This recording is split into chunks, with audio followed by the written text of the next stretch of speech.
Welcome to the Philly Prime Podcast. I'm Dave Schratweiser. The story that's still top of mind across Philadelphia is the mass shooting now 10 days ago in Philadelphia that left 5 people dead.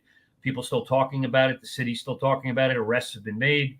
There's a lot of things going on, a lot of moving pieces still with this as it all gets broken down. So we're going to dig into it a little bit deeper today, and I'm honored to have on the show Deputy Police Commissioner Frank Vanore. Been friends with him for a long time, 34 years, I believe, Frank, in the police department.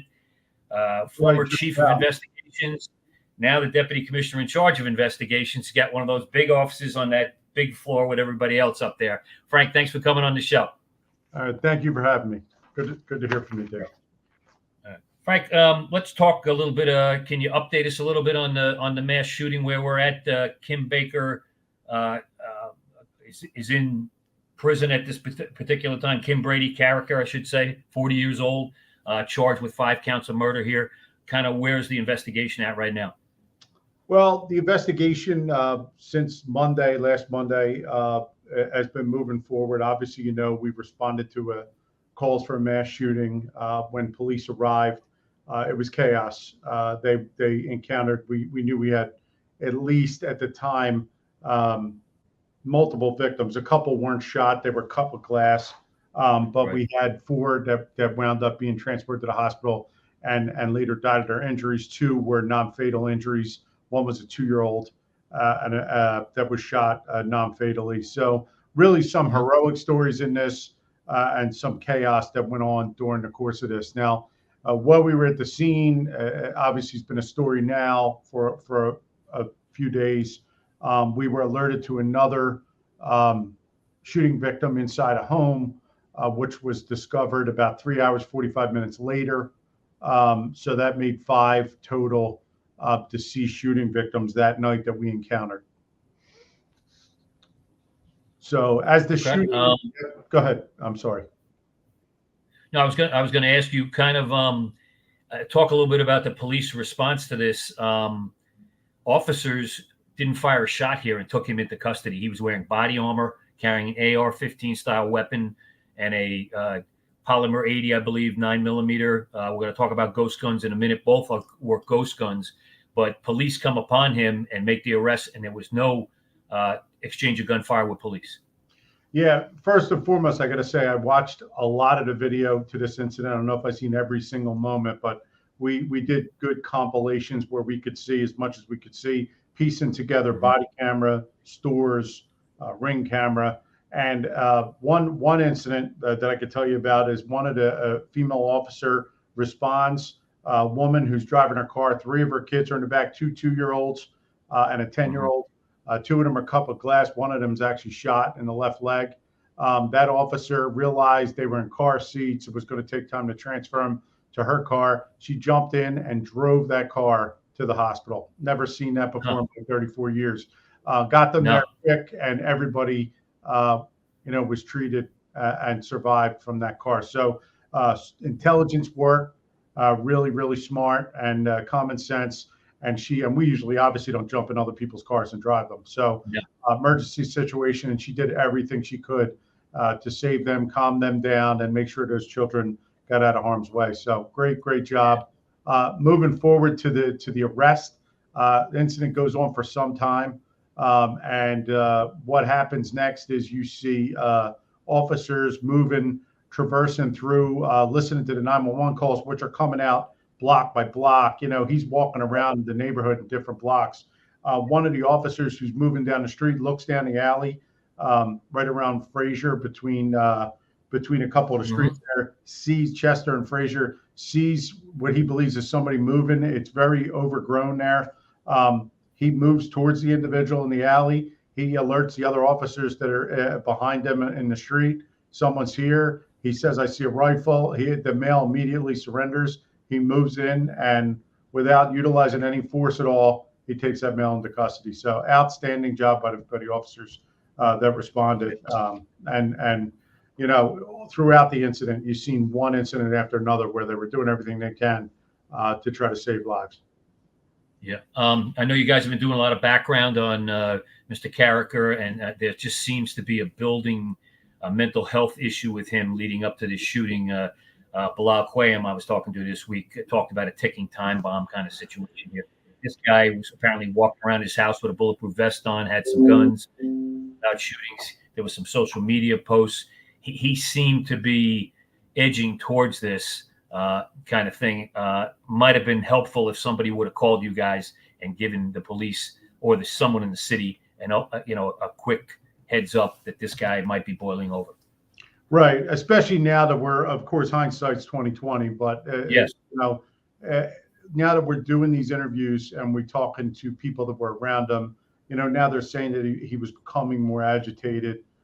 Definitely, walking around with guns and marching around was something he did often, from what we were told. But the way he was doing it, the manner in which he started doing it in the last few days before July 3rd, was something that definitely we would hope in the future, if people see something like that, it's a red flag and they let us know, so we can try to get our mental health delegates involved and our teams of police officers and delegates together to try to take that person to get help. Yeah, and Frank, the department now has, we've talked about this before when you were on the show, mental health advocates who actually go out with the police on particular calls to help engage people like this and settle it peacefully without any violence. Yes, and that model's under Deputy Dales now. They work together in every division. Those type of calls are being screened through our 911 system. If they know it's a change of mental status or some kind of mental health issue is suspected, those officers are immediately, along with the mental health delegates that ride with them, dispatched, and they try to intervene in those cases so we don't escalate or use force that we don't have to.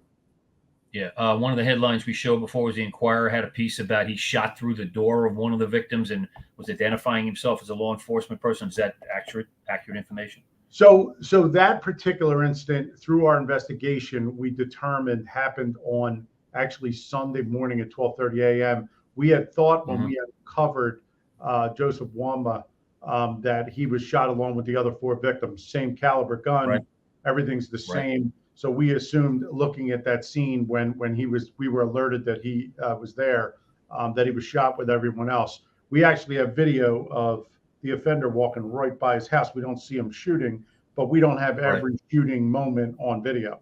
What we find out from the ME is that he had been there about 30 to 34 hours before the others were pronounced.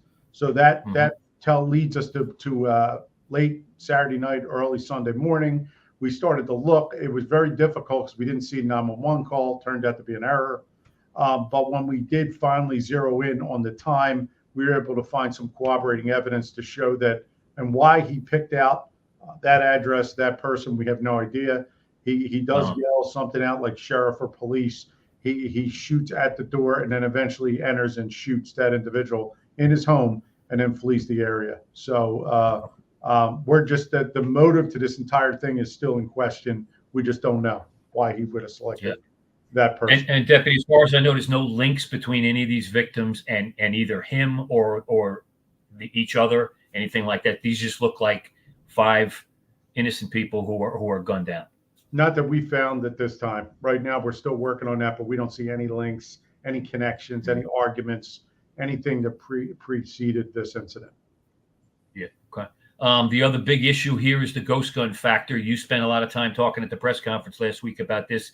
Bring us up to speed. There were 2 weapons involved, an AR-15, and I believe it's a 9mm polymer 80, they call it. These are ghost guns. For those folks listening for the first time about ghost guns, you can buy them over the internet. They come in pieces. You must assemble them. There's no serial number. There's no background check. And they are becoming more and more popular. Last year, Frank, you and I talked about statistics, 575 ghost guns linked to violent crimes last year in the city of Philadelphia, almost double the year before kind of situation. Talk to us a little bit about the use of the ghost guns here.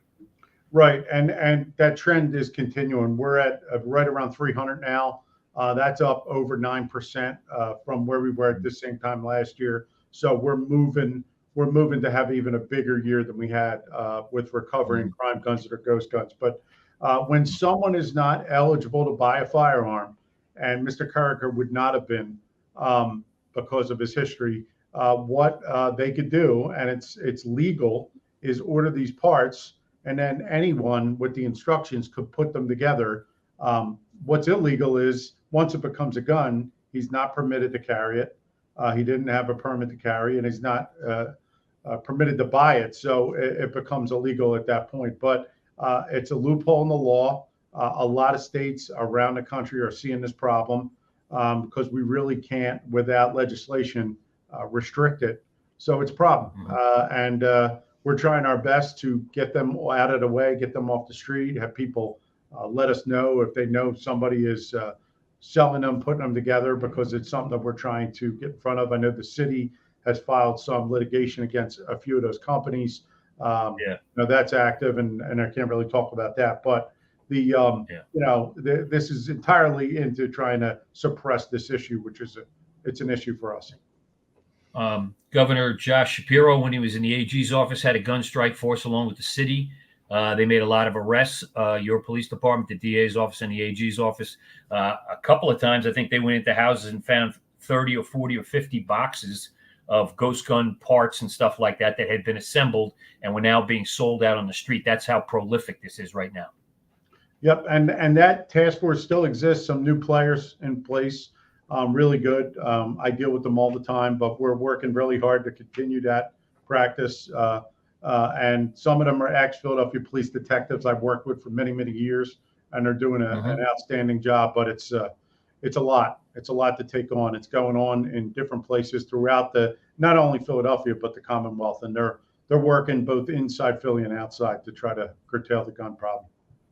And some of these gun shows, you can't buy all the pieces at one vendor, but you can buy the pieces at different vendors inside the gun shows. People are doing that, going home and putting them together. And the beauty of all this on the negative side is that there's no background check. And I believe that's now the basis of this lawsuit that the city is filing against two gun suppliers, JSD Supply and Polymer 80. I know you can't get into the details of it. That's for the law department to do, but I'm assuming you're happy to see something like this. Yeah, anything we could do to, suppress some of these guns from getting in the wrong hands will help us, because as you see, it doesn't seem to be any shortage of guns in Philadelphia, especially in the hands of young people. It's terrible. Yeah. Pretty good news of late for you guys. Murders are down 21% from the last numbers I looked at. Shootings are down. Shooting victims are down. Violent crime overall is down 8.29%. Carjackings are down, which have been a real plague on the city the last 2 years. The only number that I see kind of up significantly is auto thefts. But let's talk about the violent crime. Your thoughts on the numbers being down? Well, I mean, we moved some pieces around this year. We tried to get some people out of the office and get them into some of our higher crime areas to make sure that we're addressing issues. Because it's no secret, Dave, we're short. I mean, we are down quite a few police officers. So doing things the way we've always done, it's not going to work. So we had to kind of shuffle the deck to get people in position to try to help us. But looking at instituting the shooting investigation group, we've really put an emphasis on non-fatal shootings. I put some of the best detectives in the city in that unit. We co-located them with homicide. We're running those investigations pretty much like a homicide. And as you know, when a shooting happens, the next shooting is usually retaliation. That shooting could be connected to a previous homicide. These detectives are kind of working together now. And if things start to connect, we try to nip those things right in the bud. Both clearance rates are way up than they were, and I think they're feeding off each other. And it's a good thing. I think it could only improve and get better as time goes on. Yeah. And they're equipped with all kind of the latest technology, which kind of speeds up these investigations a little bit. You now have the benefit of body cams on most police officers that's being retrieved right away. You can upload video, I believe, from the street back to headquarters so people can start looking at it faster. You can send photos out to investigators and patrol quicker, that kind of thing. How are those things helping out as well, the technology part of it? They're really, really well. And during COVID, I even started having detectives take the body camera with them because we had trouble bringing people into the office, but we continued that. So because you run into some of the most knowledgeable and cooperative people when the incidents occur. And so if the detectives could get them down on video right away and say, what happened here? We document that, we upload it, the DA's got it. we already have that role, and we don't have to wait, bring them in the office. And then next thing you know, they decide, you know what, I don't want to give that interview. And we're already ahead of the game. So that kind of technology is working out. Our video and ballistic recovery technology is getting better and better and better. The detectives that went out on this case were relentless. They went door to door to door looking for video and then put it together in chronological order so we could kind of see where Mr. Carragher came from, where he was walking to, how he targeted people. So, which is very important when we present this case in court. Yeah. Can you ballpark for me how many pieces of video you think you guys recovered in that case? Ballpark. It's a lot. I couldn't even. It's dozens and dozens. Dozens of video. Yeah. Okay. And you and I well know. Yeah. Go ahead. Finish. Yeah, because Ring video is so prevalent now. Everybody has it. So, but we sometimes have to get a warrant for it. But as we go house to house, you're just picking up video from different systems. You're picking up store video. And when things like this start happening, sometimes people cell phone record. And then we got our real-time crime center cameras, which are in the area. And then we got body camera video. So as you begin to put that together in one big dashboard, it really helps us. Yeah. Okay. It's no secret District Attorney Larry Krasner likes to have the complete package from you guys. We won't go into the details on that, but this helps you give him a more complete package. Am I right? He wants the video. He wants the DNA. He wants the fingerprints. He wants the witnesses. But this help, that's one of the big factors. He always wants to see the video. Right. And video is really our new witness because, a witness could decide they don't want to come to court or make themselves unavailable. The video is going to be there forever. So that's something in court that we could use, and it helps us prosecute these cases. Okay. Homicide's doing pretty good on clearing cases as well. Can you talk about that a little bit? Are we just doing things better, as you said, with the shooting investigation team? Are we just doing it better with the technology, with the intelligence information? Why is this now starting to come together pretty good? I mean, we're, we have less homicides. That always helps. I mean, we're down over 60 murders as of this morning. So that's a big help. And it helps us give more time to work on the cases that are open. But the technology is a big part of this. Our cell phone examinations, we're getting more detectives trained on how to pull that information and how to collate it. We're not dependent on one or two people to do everything. And we're constantly, if we get a guy in the shooting investigation group, a girl who's doing a good job, who could fit, we slide them right into homicide. They're co-located. So we're keeping those units really staffed the way they should be.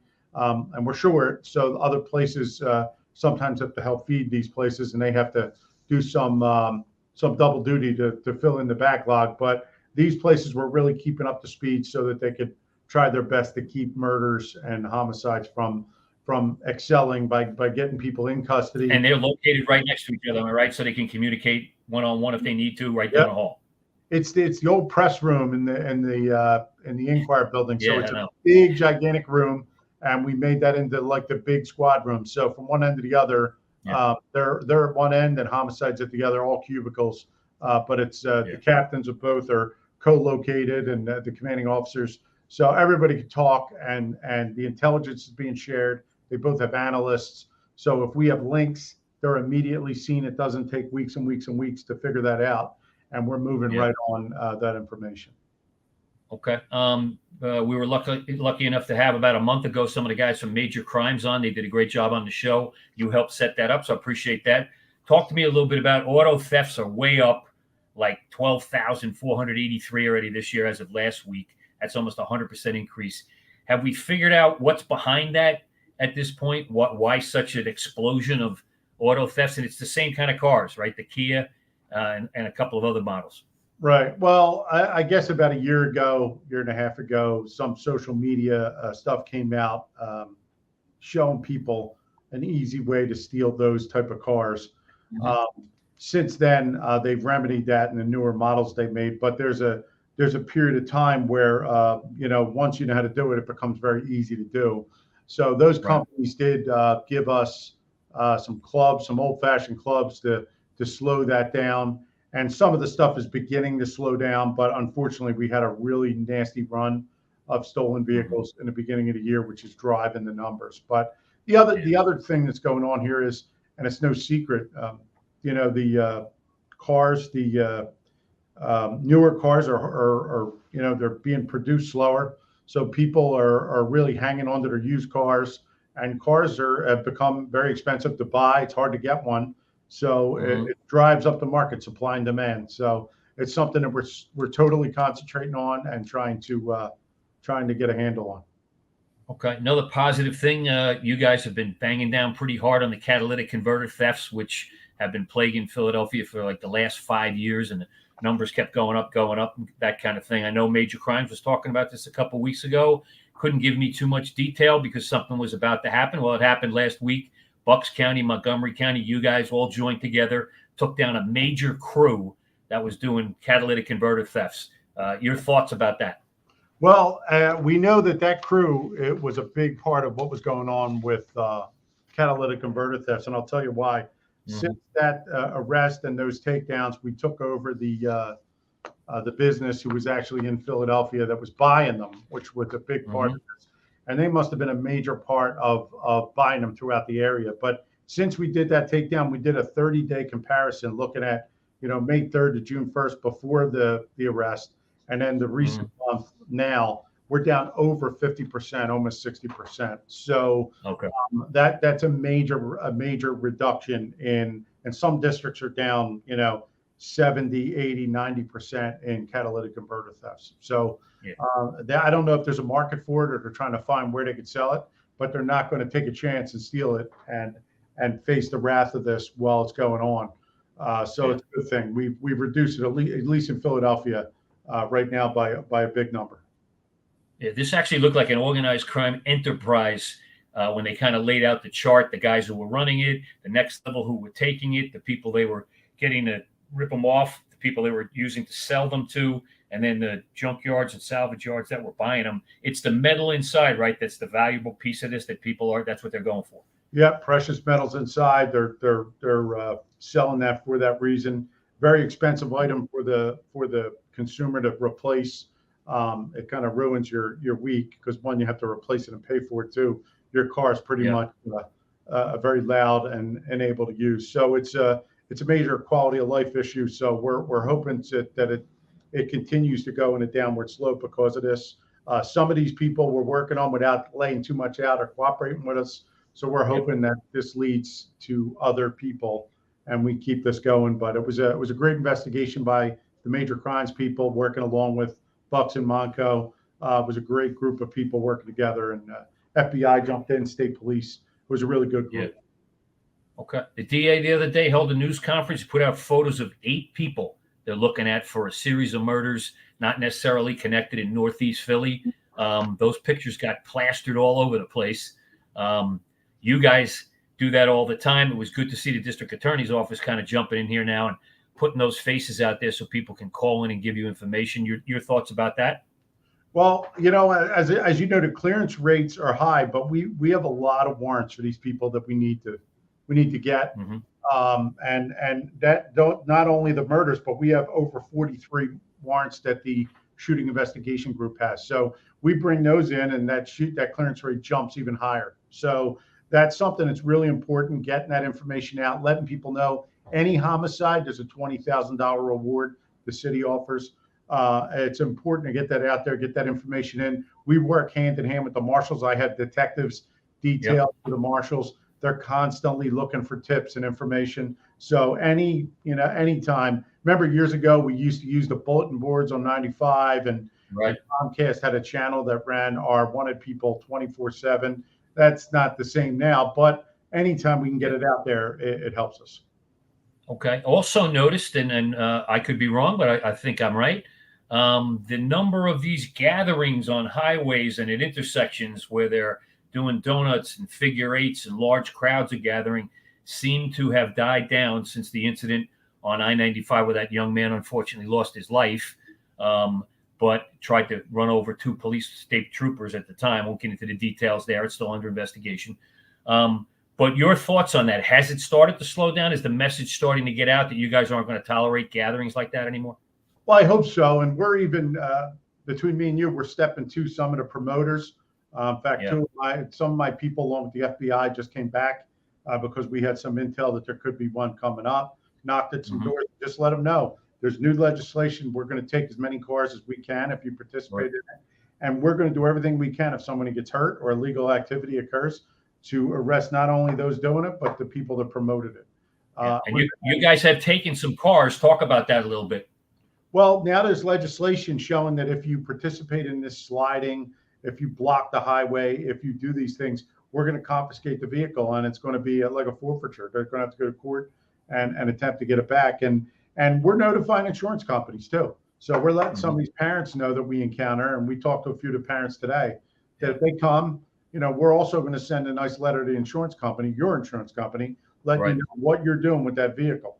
So I'm sure they're going to really like to hear that, and it could affect their premiums or everything else they got. So we're trying to keep people safe. We're trying to keep it from happening. Doesn't need to happen. And what happened earlier this summer, where it was 500-600 cars. I mean, let's face it. I don't know what we're going to do with that. Anything we do to try to intercept that is going to wind up being bad for both sides. So we'd like it to just not happen, period. Also, you guys have made some progress. There was some guys boosting cars from the rental lots out at the airport. Some of them were using parts from those cars to participate in the events you just talked about. Some of them were using those cars to commit other crimes, that kind of thing. There was a couple of arrests in that area as well from the cars that are being stolen at the rental lots. Right. And a lot of those cars were being taken have, obviously they're rented cars. They have GPS monitoring on them. So we were recovering most of them. But it started out where they were just taking the bus down to the rental lot and just driving out with the bus, with the cars. The keys are in the cars. So then when they fortified that problem, the next thing they would do is bust through the gate. So one of the cars would get damaged. They would just leave it there and they drive the other 4 out. Well, when they put up a more solid, secured gate, they were pointing a gun at the attendee. So you actually had a news conference, put out some video a couple of weeks ago of that guy holding the gun right up to the guy at the booth there, telling him to open the gate for him, and 5 cars followed him out. Right. So, but we have police down there working along with the attendants. So that has slowed down. We have made several arrests with people driving those vehicles. So we're hoping to that comes to an end very quickly. But then again, they're just looking for cars, and any way they can get a car easily. In the beginning, it was easy, and then they started raising the violence bar by pointing a gun. So it's certainly something we're paying close attention to. Okay, Deputy Vanore, always good to talk to you. Thank you for coming on the show. Spend us 30 minutes of your valuable time to kind of talk about all the things that are going on, the investigations, the progress, things like that. We appreciate your time, and thanks again for coming on the show. All right, thank you, Dave. Thanks for having me. Thank you again. Appreciate that. That's it for Philly Prime for this week, folks. We'll see you next time. Thanks for listening.